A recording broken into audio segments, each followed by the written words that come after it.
Saudara, laga hidup mati akan terjadi antara Timnas Indonesia melawan Tiongkok malam nanti di Stadion Gelora Bung Karno, Jakarta. Pertandingan ini menjadi krusial karena kedua tim sama-sama wajib meraih kemenangan demi menjaga asa untuk lolos ke kualifikasi Piala Dunia 2026. Lalu bagaimana taktik skuad Garuda melawan Tiongkok malam nanti? Siapa saja tim lawan yang harus diwaspadai? Kita ulas pagi ini bersama narasumber mantan pemain Timnas Indonesia, Aji Santoso. Selamat pagi, Mas Aji. Selamat pagi, Bung Arfa. Terima kasih Mas Aji sudah bergabung di Dialog Sapa Indonesia pagi hari ini. Kami juga masih menunggu kehadiran pengamat sepak bola Anton Sanjoyo yang kabarnya akan bergabung bersama kita. Tapi saya mulai dengan Mas Aji dulu. Mas Aji, yang kita pengen tahu nih Mas, mantan pemain Timnas, bagaimana sih Mas malam ini pertandingan krusial? Biasanya suasana ruang gantinya seperti apa? Pada deg-degan kah, pada rileks kah, atau gimana sebenarnya biasanya pemain-pemain itu? Iya, iya memang untuk pertandingan nanti malam ini pertandingan yang sangat krusial di Ya, mana pada malam hari nanti tim kita harus memenangkan pertandingan kalau ingin sampai babak berikutnya ya. ya, ya. Karena kalau menang sudah memastikan diri akan di babak berikutnya, tetapi kalau seri bahkan kalah tentunya itu peluang itu sangat berat karena pertandingan terakhir di grup Ya, C ini kita akan berhadapan dengan Jepang. Tentunya ya. kita tahu bagaimana kualitas tim Jepang.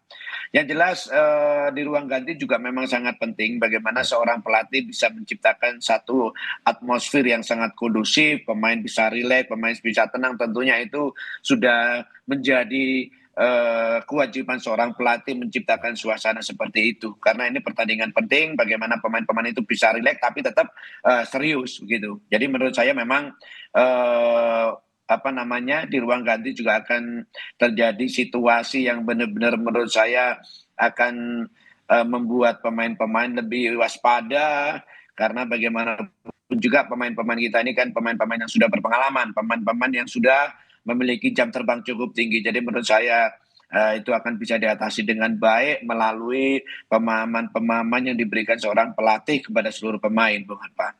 Oke, Mas Aji, Andrea Ya. Pirlo, mantan punggawa Timnas Italia, itu tahun 2006 sebelum mendapatkan Piala Dunia, dia bilang beberapa saat sebelum main di final Piala Dunia, itu dia main PS, bersantai.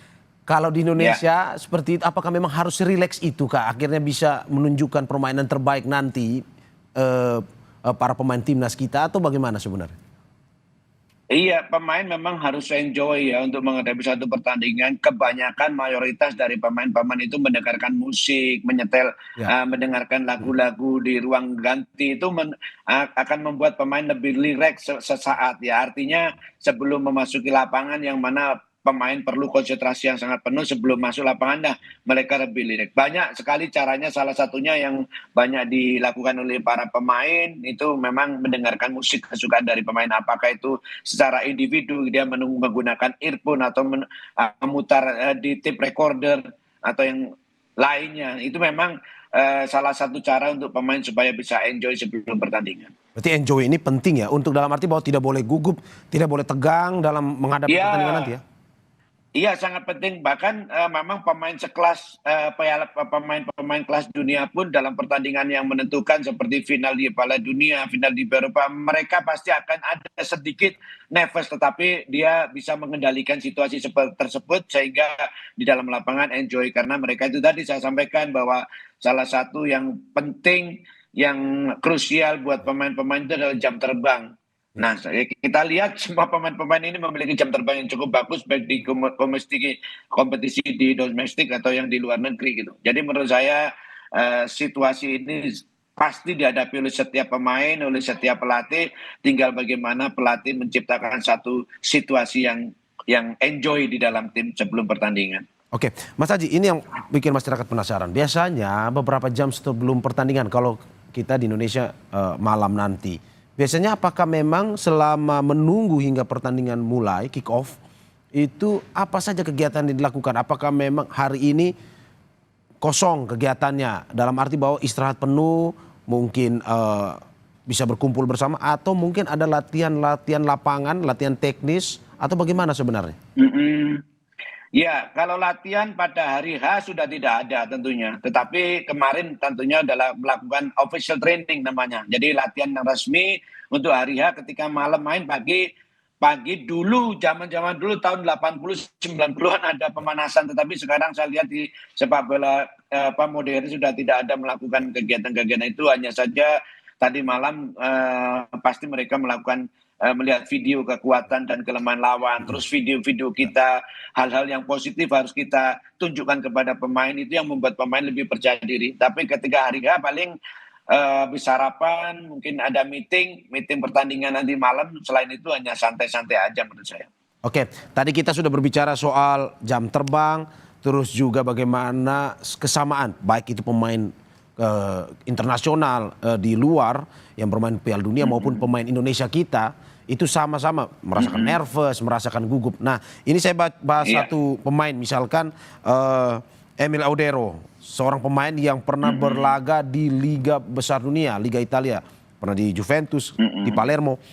Kalau menurut Anda bagaimana Anda melihat sepak terjang ataupun jam terbang dari Emil Audero ini? Apakah memang pengalaman dia itu bisa nantinya menggantikan Martin Paes untuk tampil malam ini?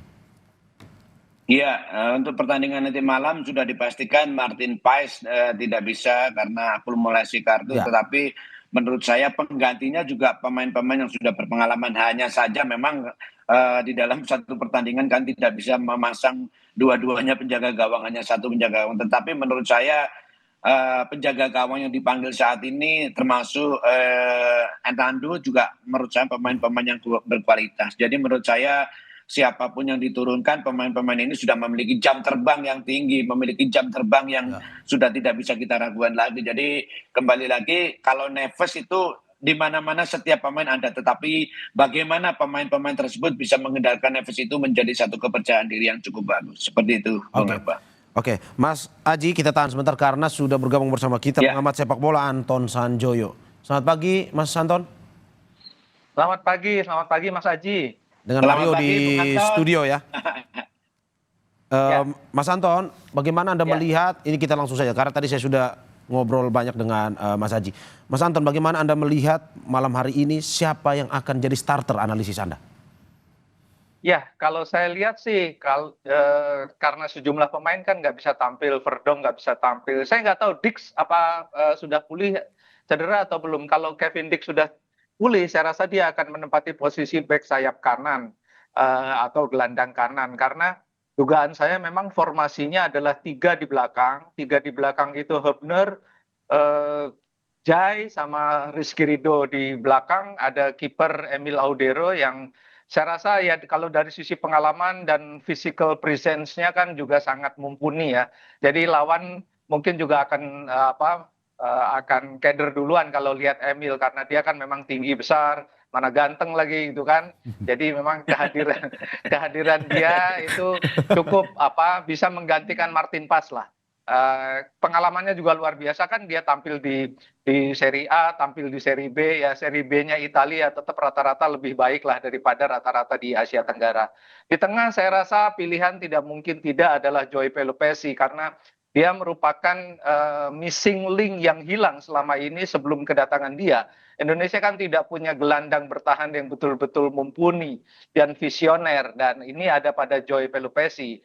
Dan di sekitarnya bisa saja siapapun sebetulnya kalau formasinya 3-5-1 ya di tengah bisa Nathan, bisa siapapun.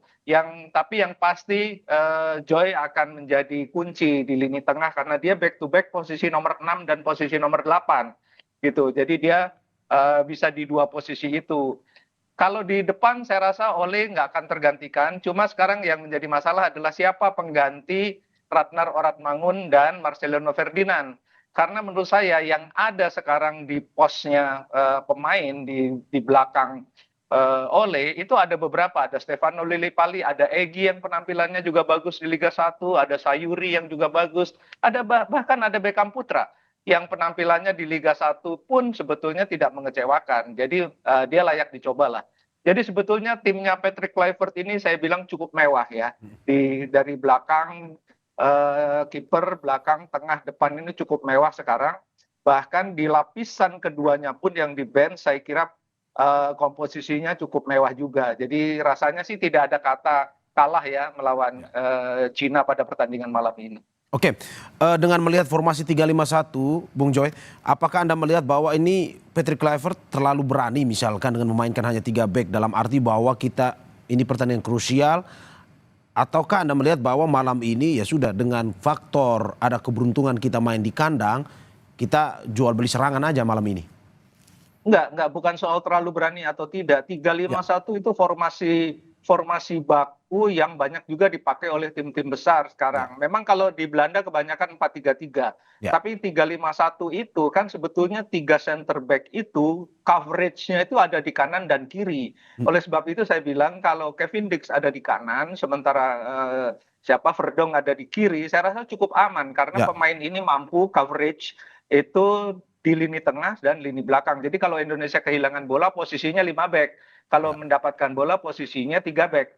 Jadi saya rasa intuisi bermain dengan 3 back itu sudah didapatkan, kan sering juga Sintayong memainkan 3 back. Jadi harusnya sih nggak jadi masalah. Apalagi kalau komunikasi antara Jai dengan Emil sudah sangat bagus. Kalau Jai dengan Rizky kan udah oke banget. Hübner masih kadang-kadang ada sedikit miss, tapi saya rasa dengan beberapa hari mereka sudah berkumpul lama juga, sudah bermain lama, nggak ada masalah lah dengan tiga back karena formasi 3-5-1 itu formasi yang sangat ofensif, tetapi memang butuh intensitas yang sangat tinggi dan yang paling menentukan adalah posisi 2 back sayap itu. Oke, Mas, sorry, saya sedikit koreksi, 3-5-1 atau 3-6-1? 3-6-1. 3-6-1 Oke, siap. ya. Oke. 3-5-1-1 atau 3-5-2 bisa aja. Oke. Ya, Mas, pokoknya 3-5 di tengahnya, di depannya bisa berapapun. Oke, dengan menumpuk pemain di tengah, apakah memang nantinya seperti yang Anda jelaskan tadi, Patrick Kluivert akan lebih mengarahkan permainan di bola tengah, penguasaan di bola tengah, atau seperti apa? Sehingga mungkin saja oleh Romani di depan bisa lebih terbantu untuk ya suplai bola dengan ditinggal oleh si Marcelino Ferdinand dan juga Ragnar. Ya kalau 3-5-2 itu bukan 3-5-1 ya, kalau 3-5-2 atau 3-5-1-1 itu sebetulnya memang inti kekuatannya ada di lini tengah. Jadi kalau kita lihat ketika Indonesia pakai 4-3-3 sekalipun sebetulnya lini tengah Indonesia ini salah satu yang terbaik di grup C ya. Intercept mereka sangat bagus, mereka juga dinamis sekali di lini tengah. Transisinya juga bagus dari lini tengah. Oleh sebab itu saya selalu bilang kehadiran Joy Pelupesi ini merupakan missing link karena dia adalah pemain yang betul-betul punya visi bertahan yang sangat bagus. Jadi memang inti kekuatan Indonesia itu ada di lini tengah sepanjang pemain-pemain yang ada di sana, terutama kalau saya bilang Nathan atau siapapun yang ada di sana mau melakukan intercept cepat ya, ketika pemain lawan mendapatkan bola di sekitar lini tengah, mereka berani tackling yang clean ya, berani tackling, berani berebut bola, berani berkelahi lah kira-kira di lini tengah supaya mereka tidak bisa berkembang, berhenti saja di lini tengah lawan itu. Dan ini yang paling bisa melakukannya adalah pemain-pemain yang ada di lini tengah karena memang perimeter mereka ada di sana. Jadi memang inti kekuatan Indonesia ada di lini tengah. Kalau lini belakang sudah cukup kuat, apalagi kalau Emil dengan dalam debutnya sangat meyakinkan ya. Saya rasa sih Indonesia sulit ditembus dari lini tengah dan belakang. Oke, saya ke Mas Haji. Mas Haji, bagaimana Anda melihat dengan formasi yang disampaikan oleh Bung Joy tadi? Apakah memang dengan analisa Anda, dengan struktur pemain, dengan pemain yang ya cukup dilatih oleh Patrick Kluivert ini bisa pada akhirnya memenangkanlah pertandingan malam ini? Ya, oke. Memang apa yang dikatakan oleh Bung Sanjoyo tadi sangat tepat bahwa pemain-pemain ini adalah pemain-pemain mewah. Hampir antara pemain starting line up sama pemain yang ada di bench itu perbedaannya sangat tipis sekali. Artinya siapapun yang dipasang tentunya memiliki kualitas yang hampir sama. Kembali lagi kalau kita menyampaikan mengatakan bilang masalah formasi di pertandingan terakhir tim ini menggunakan 1-3-4-2-1 ya. ada pemain sayap itu kadang-kadang sering masuk ke tengah, main di bawah striker dengan harapan kedua bek kanan kiri bisa naik membantu serangan. Karena itu memang bek kiri dan bek kanan ketika menggunakan formasi 3 pemain di belakang ini diminta untuk aktif. Baik overlapping, baik menyerang maupun bertahan gitu. Karena memang sudah menggunakan 3 pemain di belakang, di mana ketika menyerang bisa menggunakan 3-4-3, ketika bertahan yang jelas pasti menggunakan formasi 5 pemain belakang, 3 stopper dan 2 bek kiri dan bek kanan, menjadi 1-5-4-1 seperti itu.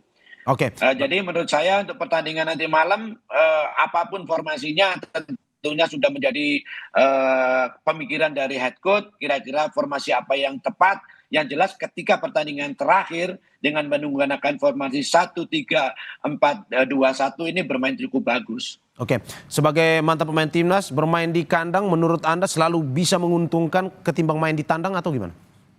Ya, tentunya memang suatu kemenangan dalam suatu pertandingan sepak bola bukan hanya ditentukan main di kandang atau tandang, tetapi paling tidak main di home. Saya mendengar sudah 70.000 tiket sudah sold out. Tentunya ini menjadikan spirit buat pemain bagaimana bisa memenangkan pertandingan pada pertandingan malam nanti. Karena main di kandang, pemain tentunya lebih percaya diri, lebih semangat, lebih enjoy dengan dukungan masyarakat yang akan datang di stadion nanti. Nah, untuk itulah pertandingan ini tidak boleh disia-siakan. Harus tidak ada kata seri. Kalau kata ada nanti seri ataupun kalah, hampir tertutup peluang kita. Bukan berarti kita tidak percaya diri dengan Jepang, tetapi mungkin Bung Sanjoyo atau masyarakat Indonesia sudah tahu kualitasnya tim Jepang seperti apa. Jadi tidak ada kata lain, malam ini harus menang. Dan itu terbuka lebar kesempatan tersebut. Oke.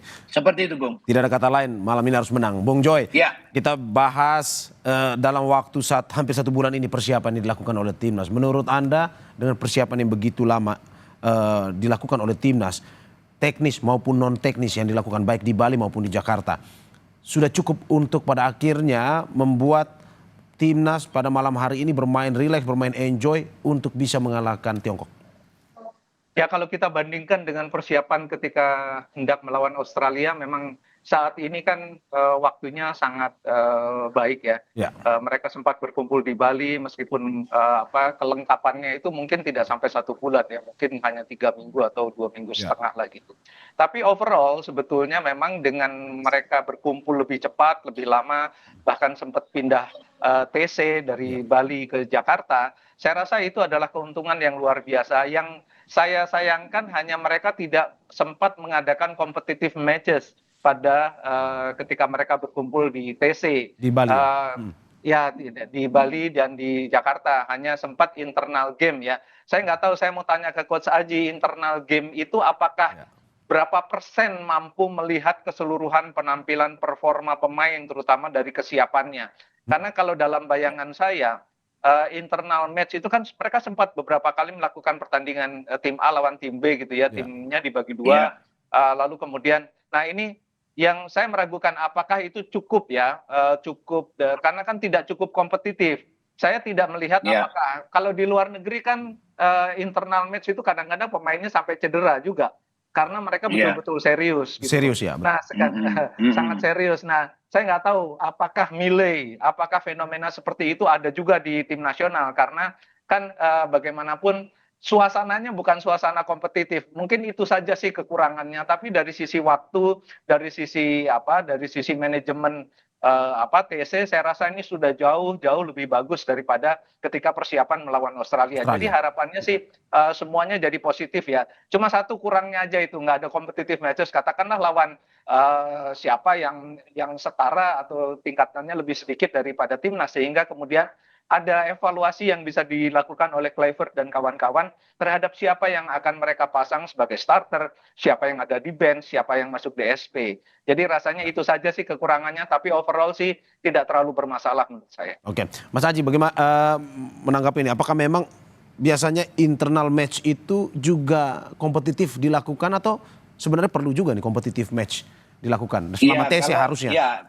Iya, kalau memang ini untuk timnas itu menurut saya meskipun hanya internal game, saya yakin pemain-pemain juga akan serius karena apa? Karena mereka juga ingin menghadapkan satu tempat di tim tersebut gitu loh. Mungkin ada pertimbangan dari tim pelatih, salah satunya ketika melakukan pertandingan seperti yang Bung Sanjoyo sampaikan, umpamanya melakukan friendly match dengan tim luar negeri, itu juga ada risikonya. Risikonya kalau tim kita mengalami kekalahan itu pun juga akan berakibat kepada mental tim yang nanti bisa sedikit down gitu loh. Jadi mungkin itu salah satu pertimbangan, tetapi dengan catatan ketika melakukan internal game pemain harus benar-benar 100%, harus benar-benar serius sehingga pelatih bisa melihat sejauh mana kesiapan tim ini untuk pertandingan melawan pertandingan yang benar-benar real ya, seperti pertandingan melawan Cina nanti. Jadi apa yang disampaikan Bung Sanjoy tadi juga ada benarnya.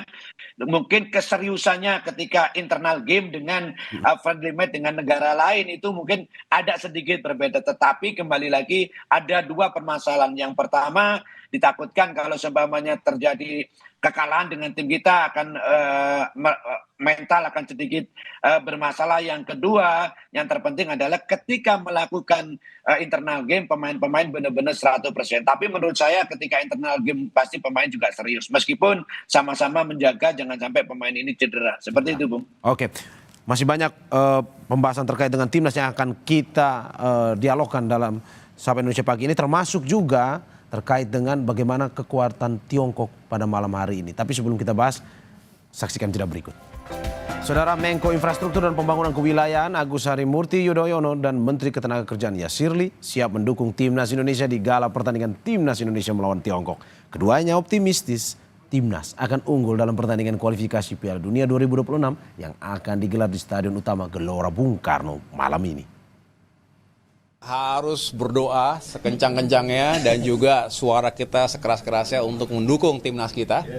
Harus menang, harus menangnya menentukan. Mudah-mudahan berapa ya kira-kira ya? Kayaknya 2-0 deh. Indonesia lawan Cina dan kita harus dukung, Indonesia harus menang dan saya pastikan saya akan hadir di GBK. 2-1. Oke. Ya saudara, kita lanjutkan dialog kita bersama pengamat sepak bola Anton Sanjoyo dan juga mantan pemain timnas Indonesia Aji Santoso.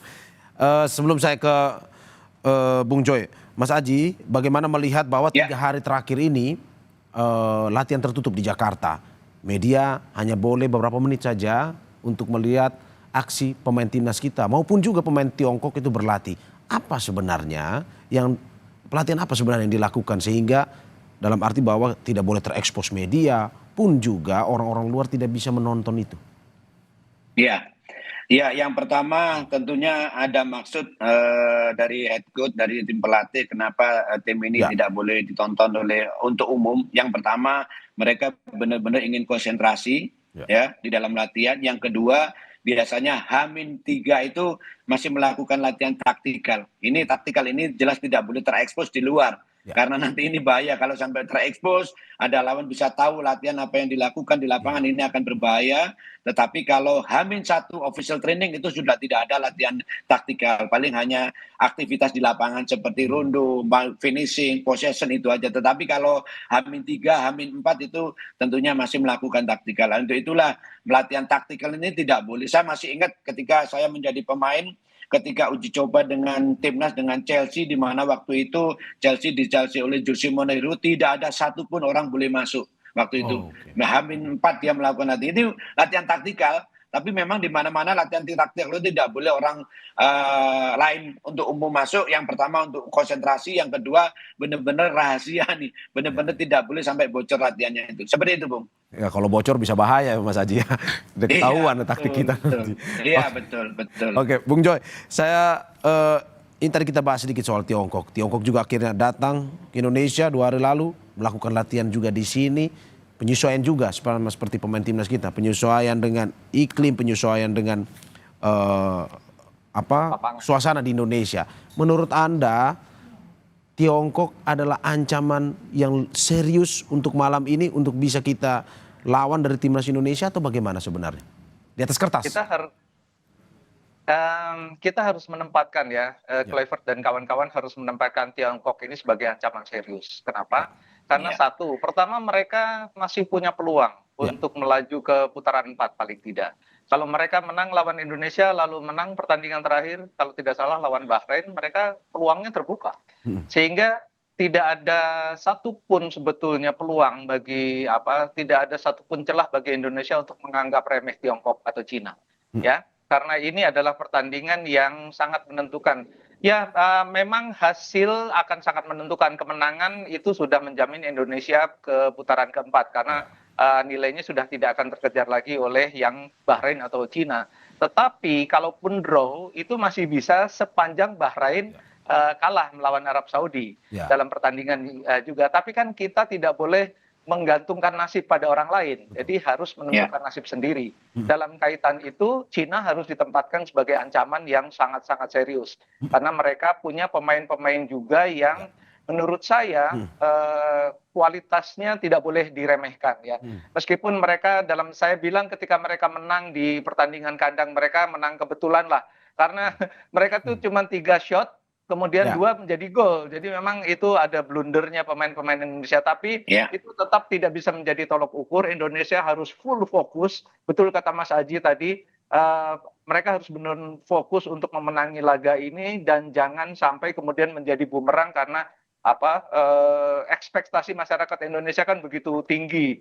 Tapi saya lihat sih pertandingan lawan Brazil, melawan Bahrain dan melawan Arab Saudi ketika Indonesia menang itu mainnya enjoy aja tuh dengan begitu gemuruhnya GBK. Jadi saya sih yakin ya mereka akan tetap bermain dengan kemampuan terbaik mereka, tidak perlu grogi juga karena memang harapannya sangat tinggi. Tapi mereka pemain-pemain yang profesional yang sudah teruji oleh waktu dan saya rasa sih melawan Cina tetap harus waspada. Saya yakin sih menang ya kalau dari semua sisi.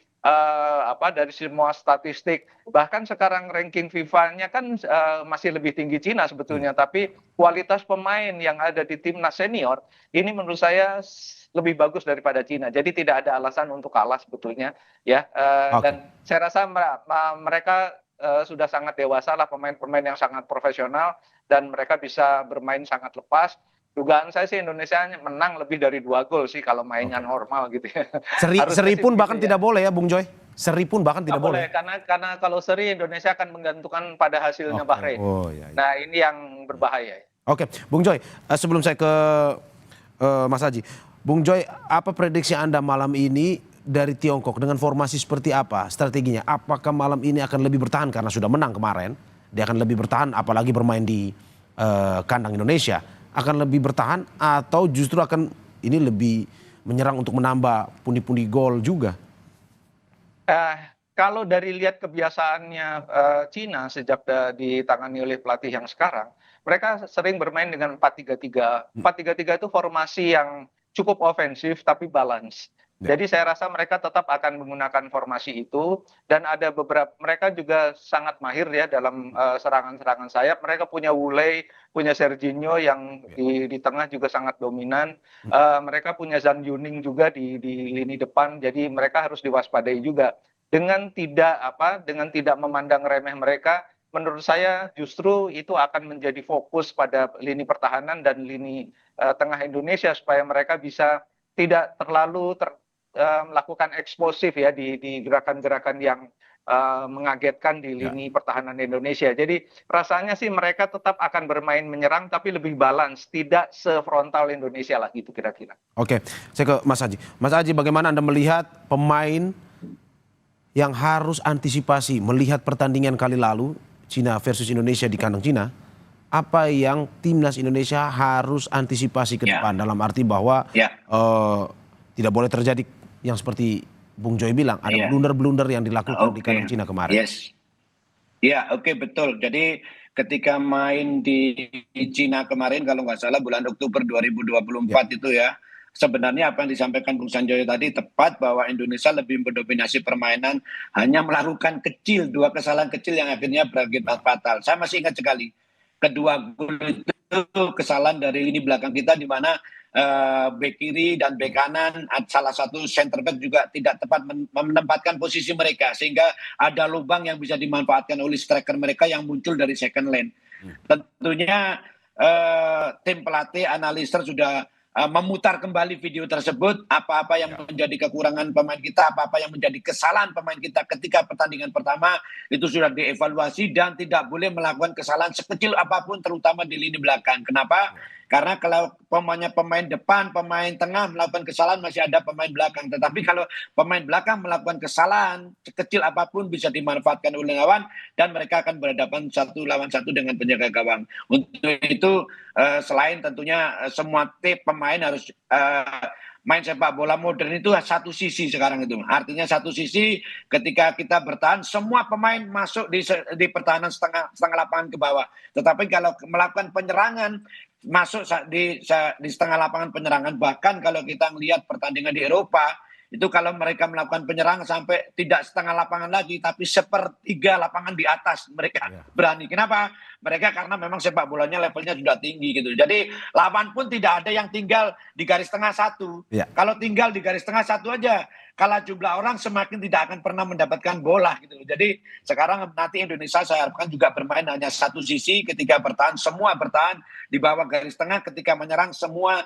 naik di garis tengah. Itu akan menjadikan lebih solid, lebih kompak ketika bertahan maupun menyerang. Yang jelas timnas kita tidak boleh melakukan kesalahan sedikit pun di lini belakang terutama karena itu akan menjadi fatal. Apalagi ini main di kandang, saya kira pemain lebih bergairah, lebih senang karena banyak penonton. Salah satu yang ditunggu-tunggu seorang pemain ketika saya main dulu, Bung, ya berharap penonton penuh. Kenapa? Karena penonton bisa melihat bagaimana kita bermain tuh akan lebih bergairah lagi, seperti itu. Ya, itu salah satu pemberi semangat yang mendorong untuk bisa memenangkan pertandingan ini. Bung, tapi Mas Aji, bagaimana Anda melihat bahwa kemarin sudah pernah kalah sebagai pemain, mantan pemain. Apakah memang itu juga mempengaruhi psikologis pemain ketika main malam ini? Bahwa mereka melihat, oh ini kemarin yang pernah mengalahkan kita nih. Apakah mungkin seperti itu? Sebagai mungkin dulu pernah merasakan seperti itu atau bagaimana Mas Aji? Ya, di benak seorang pelatih ataupun seorang pemain pasti itu ada. Tetapi bagaimana pertandingan pertama itu bisa diambil jadi pelajaran untuk tidak melakukan kesalahan-kesalahan lagi. Dan sekarang eranya berbeda. Artinya ketika kalah dulu pelatihnya bukan sekarang. Sekarang dengan pelatih yang berbeda, dengan situasi yang berbeda, dengan materi pemain yang berbeda. Tentunya ini mudah-mudahan nanti bisa tampil lebih bagus. Tapi yang jelas ketika pertandingan pertama kalah itu pasti sedikit ada dalam pemikiran pemain. Tetapi bagaimana untuk mengantisipasi itu tidak boleh terulang kembali. Seperti itu Bung Alpa. Saya ke Bung Joy. Bung Joy, terakhir bagaimana Anda melihat evaluasi apa yang harus dilakukan di pertandingan pada malam hari ini? Persiapan seperti apa? Chemistry seperti apa? Teknis maupun non teknis seperti apa yang harus dilakukan oleh tim para pemain dan juga tim kepelatihan? Ya, karena ini lawannya adalah Cina, ini pertandingan yang sangat krusial, sangat menentukan nasib Indonesia ke depan. Jadi memang dalam konteks pertandingan melawan Cina sudah pasti Kluivert dan kawan-kawan mengevaluasi ya apa yang terjadi pada pertandingan di kandang Cina. Dan memang betul memang ada blunder, tapi kita harus ingat juga gol kedua Cina itu passing asisnya kepada pemain yang melakukan gol itu juga passing kelas dunia. Jadi itu yang harus diwaspadai dalam konteks bahwa kita tidak boleh meremehkan sedikit pun pemain-pemain Cina yang saya lihat bisa melakukan passing kelasnya Leo Messi gitu ya. Jadi memang ini memang barangkali ini kejadian yang agak langka gitu ya. Mereka bisa passing seperti itu, tapi kan mereka pernah melakukan itu. Sehingga kemudian mereka juga confidence-nya cukup tinggi saya rasa. Dan saya rasa evaluasi teknis, kalau evaluasi teknis saya rasa sih stick to the plan aja, apa yang sudah direncanakan oleh Kluivert, oleh Alex Pastoor dilaksanakan dengan rencana permainan yang betul-betul akurat ya, dan pasti ada plan B-nya juga seandainya terjadi sesuatu di lapangan, dan itu biasanya komunikasinya antar kapten dan pelatih. Nah ini yang saya rasa evaluasi seperti itu yang dibutuhkan, dan yang pertama adalah fokus. Kalau saya bilang fokus, jangan pikir menang kalah lah kalau udah masuk lapangan. Pokoknya main sebaik-baiknya, karena hasilnya pasti akan positif. Karena kalau terbebani kepada hasil harus menang, ya itu kemungkinan besar juga akan menjadi beban ya. Tapi main enjoy aja, main gembira karena Indonesia kan pernah melakukannya, main gembira dan menang. Lawannya jauh peringkat FIFA-nya, tapi Indonesia bisa menang juga lawan Arab Saudi, ya kan? Ketika di U23 lawan Yordania bisa main cantik sekali dan menang gitu loh. Nah ini kan sebetulnya potensinya ada, tapi bermain di lapangan itu memang hal yang butuh jam terbang. Dan saya yakin jam terbang pemain-pemain ini sudah sangat bagus. Bung Joy, terakhir singkat saja, bagaimana tips bagi para pemain timnas agar tidak gugup seperti para pemain Inter Milan di final Liga Champions kemarin? Ya harus melupakan hasil yang dikejar ya, main enjoy aja, buktikan bahwa Anda mampu layak memakai nama timnas Indonesia pakai Garuda, buktikan bahwa Anda punya kemampuan untuk itu, bermain lepas saja, hasilnya nomor 2 lah, tapi main sebaik-baiknya karena saya yakin hasilnya akan positif. Oke, terima kasih atas apa yang disampaikan. Semoga malam ini kita berharap yang terbaik bagi timnas Indonesia, kemenangan Amin. versus Tiongkok. Amin. Terima kasih mantan pemain timnas Indonesia Aji Santoso dan juga pengamat sepak bola Anton Sanjoyo atas apa yang disampaikan. Terima kasih. Sehat-sehat selalu. Terima kasih. Oke, Bang Anjanya. Ya.